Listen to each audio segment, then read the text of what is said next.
We see it every day, the Arts Building, but it's surprising how few people know what lies behind these double doors.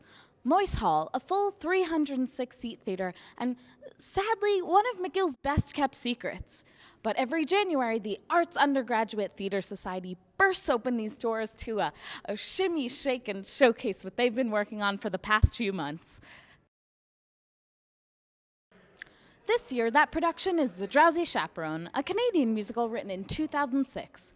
Now, before the curtains even open, we are introduced to the narrator, sat in her well-worn armchair surrounded by her aging record collection. She plays for us her favorite record, The Drowsy Chaperone, a roaring 1920s Broadway jazz musical which subsequently comes to life, as if in her living room.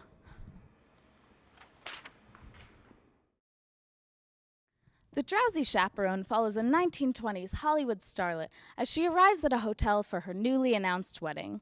What follows is an archetypal era plot involving the usual plot twist tropes and a laundry list of absurd characters.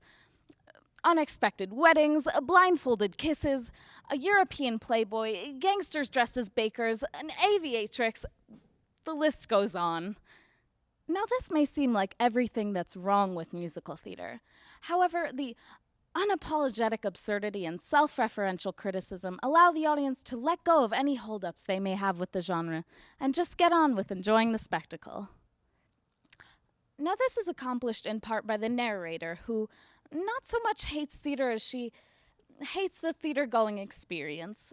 She constantly calls attention throughout the play to moments which, despite being successful nearly a century ago, now seem dated and fall flat in a modern setting.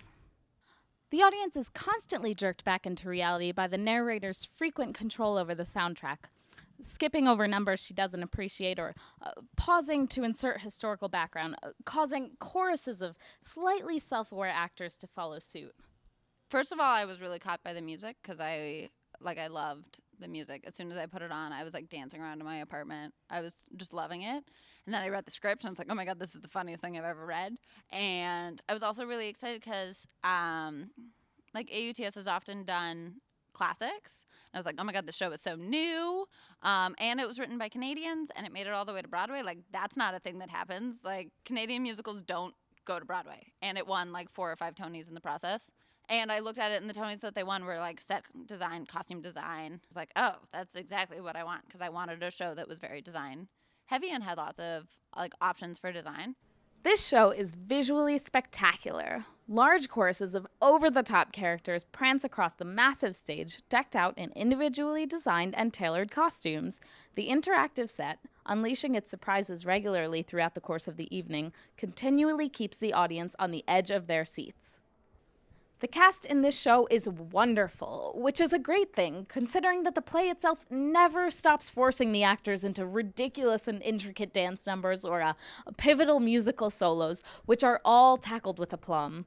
The dance numbers themselves range across an assortment of styles, jazz, tap, tango, and it is both their variation and stunning execution which continues to grab the audience's attention.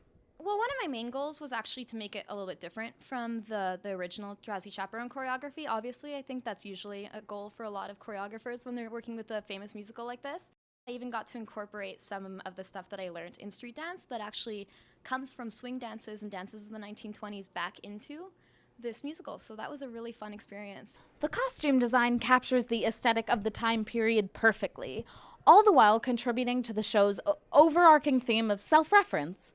As the majority of the male characters in the show are cross-cast, the costume designer was tasked with the challenge of tailoring era-specific men's suits for women, which, all in all, was pulled off wonderfully. Well, it was challenging.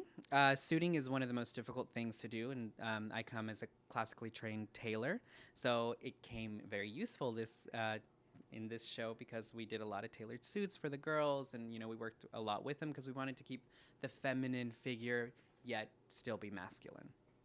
The Drowsy Chaperone features a soundtrack played by a live jazz orchestra, which lives in a small alcove seemingly at the front of the narrator's living room.